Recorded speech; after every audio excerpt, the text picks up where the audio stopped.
The desert air in Phoenix had a way of pressing down on a man, especially in the hours just before dusk. The sun, still blazing hot but beginning its slow retreat, stretched shadows long and thin across Hawthorne Drive. From his porch chair, Dorian Price sat with a tall glass of tea sweating in his hand, watching, waiting. His eyes never drifted far from the wooden gate at the back of his yard. To most people, it was nothing more than a fence, ordinary planks hammered together, a border meant to separate one man's property from the world outside. But to Dorian, it had become the front line of a battle he never asked for, a line of dignity he was determined to defend.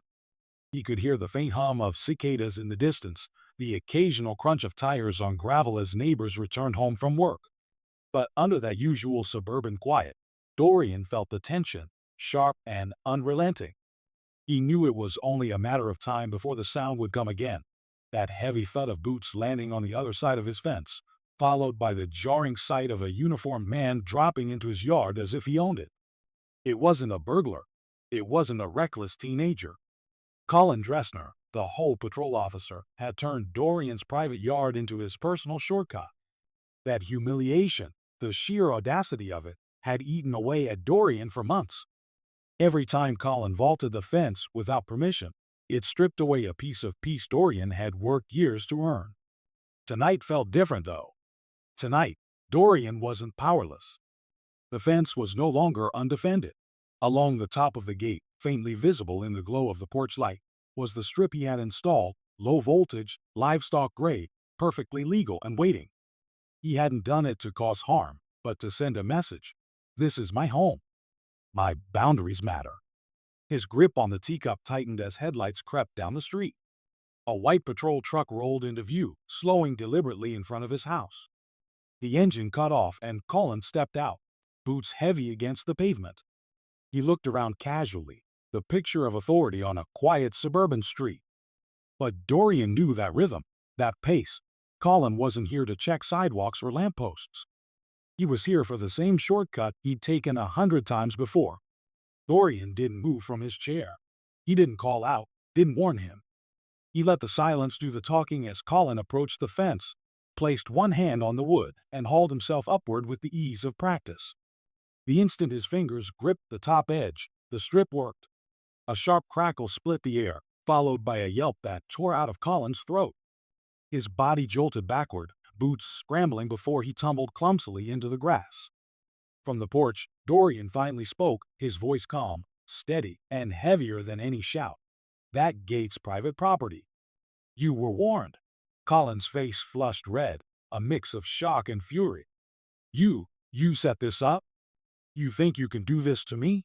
You did it to yourself, Dorian replied, slowly sipping his tea.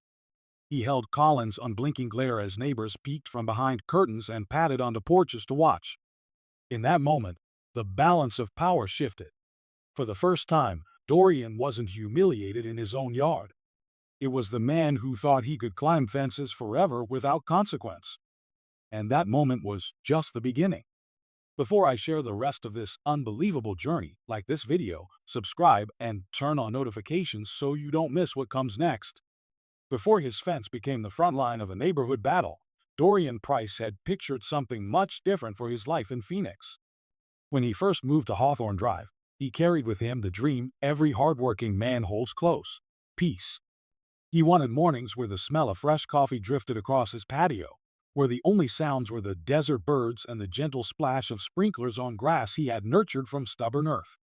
He wanted weekends with family, afternoons grilling under the Arizona sun while his sister Renee laughed and his two nephews darted back and forth across the yard, their sneakers carving trails into the dust.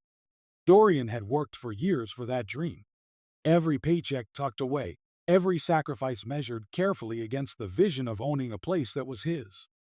He had grown up watching his parents labor without ever truly owning the space they lived in, renters at the mercy of someone else's rules. When he finally held the keys to his home, he turned that lock for the first time. It wasn't just property, it was dignity, a safe place, a promise kept to himself. Neighbors welcomed him warmly in the beginning. Hawthorne Drive was a clean, tight-knit neighborhood, the kind of place where people waved from driveways and swapped stories over hedges. The homeowners association had plenty of rules, but Dorian considered them the cost of security. Rules meant order. Patrols meant safety. At least, that was what he believed. He paid his dues willingly, grateful for the stability it promised. His backyard was his sanctuary, a patch of grass, not large but cared for, edged with desert shrubs that bloomed in shades of gold and crimson come spring.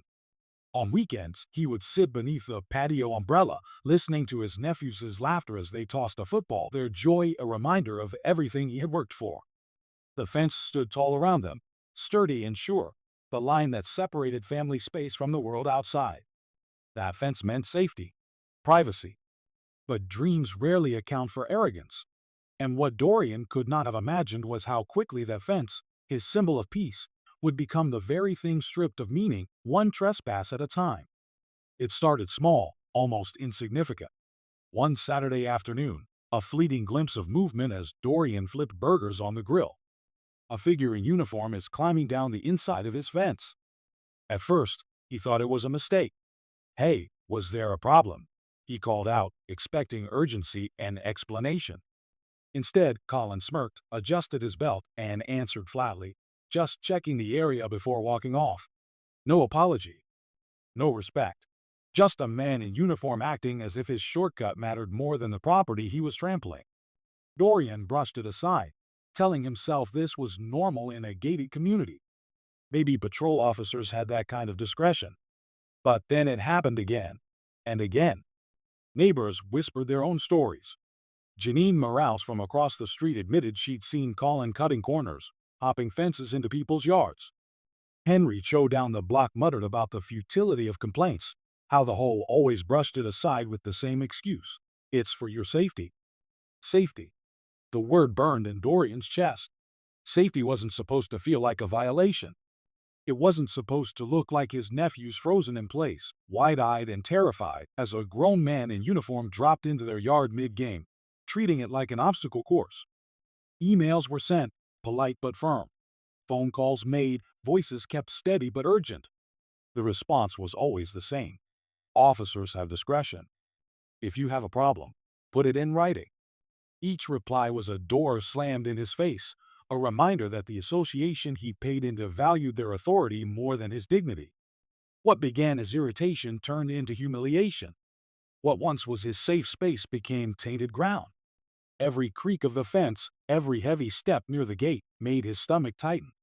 By the time Colin stood before him at a community meeting, sneering and mocking, "What are you going to do? Write another email?" Dorian realized the truth. Nobody was listening. Not the whole, but neighbors who were too afraid to speak out, even the system he trusted to protect him. And in that silence, something inside him broke. It wasn't rage, not at first. It was resolved. A recognition that if the whole wouldn't draw the line, he would. If no one else cared to respect his property, he would find a way to make them. The tragedy wasn't just trespass. It was the slow erosion of trust, the steady stripping of peace, the humiliation of watching his nephews' laughter replaced with fear. That was the line crossed, the one he could no longer ignore. And as Colin's arrogance grew, so did Dorian's determination. What came next would not be another email or another ignored phone call. What came next would be action. When the violations became too much to ignore, Dorian did what any man in his position might do. He turned to the people he trusted most, his family. He thought surely they would understand, that they would rally behind him. After all, family had always been his safety net, the ones he could rely on when the world turned its back. But the responses he received left him colder than the fence's shadow at night. One evening, after another uninvited visit from Colin, Dorian called his sister Renee. She listened, her voice warm but weary, and said, "Dorian, maybe it's not worth all this stress. He's just doing his job. Don't make a scene." The words stung. Not because she meant harm, but because she couldn't or wouldn't see the deeper wound. This wasn't about a job. It was about dignity. His brother Marcus was even more blunt. "Man, let it go. You're only gonna make yourself a target. HOA's got money. They got lawyers. You're just one guy. You can't win." The resignation in Marcus's tone nodded him. To Marcus, the fight wasn't worth the bruises. To Dorian, walking away meant surrendering everything he had worked for. Even his mother, usually the pillar of support, urged caution. "Baby, you know how things are. A black man standing up against authority. People don't take kindly to that. I want you safe." Her words, meant to protect, echoed as permission for Colin to continue. To stay quiet was to give power to trespass. For the first time in years, Dorian felt the cold sting of abandonment, not because his family had left, but because they refused to stand beside him. Their silence became complicity. Their caution felt like betrayal. And so, though the house was full of memories and warmth, he felt more alone than ever. The nights became longer after that. Each creak of the wooden planks sent a chill down Dorian's spine. He stared at the fence until dawn, tea growing cold in his hand, waiting for the subsequent violation. Sleep became a luxury he couldn't afford. He installed more cameras, rigged motion lights, and filed reports, each step draining his savings and spirit. At work, exhaustion bled into his days. His colleagues noticed the dark circles under his eyes, the clipped way he responded to questions. Once easygoing and sociable, Dorian kept to himself, his mind consumed by the battle waiting at home. Bills stacked higher with every new security upgrade, every legal consultation that ended in the same advice. You could fight, but it'll be expensive, and the hoe will outlast you. His social life crumbled. Friends stopped inviting him out after too many declined invitations. Even simple joys, the smell of meat on the grill, the sound of music drifting across the yard, faded.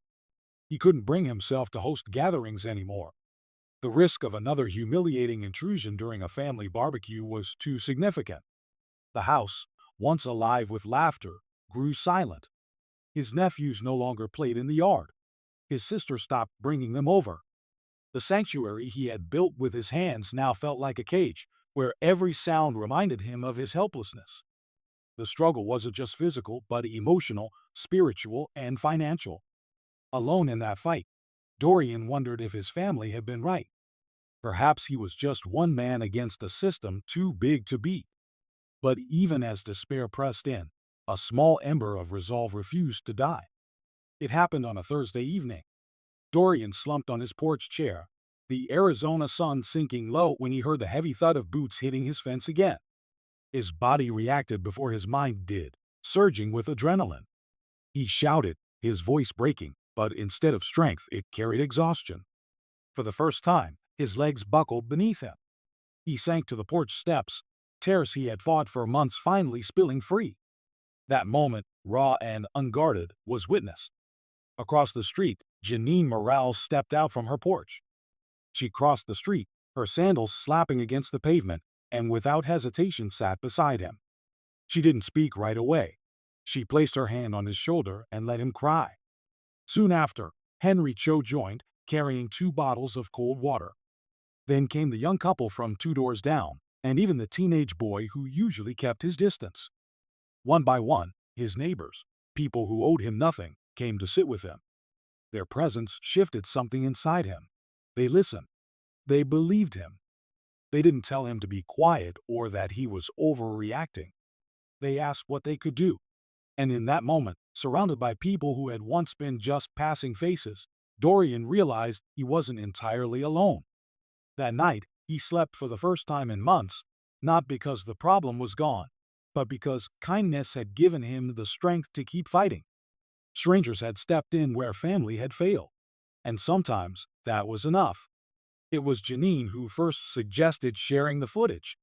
"People need to see this," she said, gesturing to the clips from his security cameras. Clear, undeniable images of Colin scaling the fence, trespassing as if the law didn't apply to him. Dorian hesitated. He feared retaliation, escalation, but then he remembered the silence of the hoe, the dismissive tone of their replies, and his family's caution. If silence had gotten him here, noise could have set him free. Within hours of uploading the footage online, the story exploded. Local news outlets reached out. Social media buzzed with outrage. Strangers from across the country sent messages of support. What had once been an isolated humiliation became a public scandal. Suddenly, the host scrambled.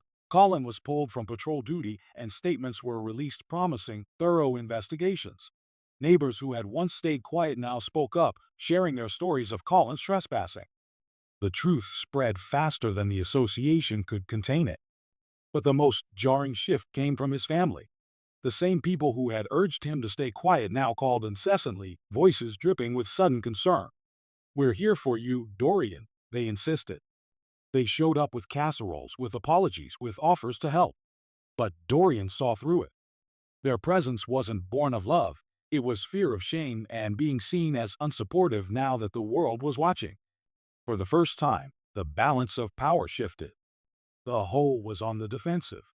Colin was humiliated, and Dorian stood taller, still scarred by months of silence, knowing the truth was finally undeniable.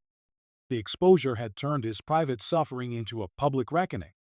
When the noise of the scandal grew too loud to ignore, his family arrived in person. They came in waves, Renee with her boys, Marcus stiff and uncomfortable, even his mother clutching a casserole dish as though food might soften abandonment wounds.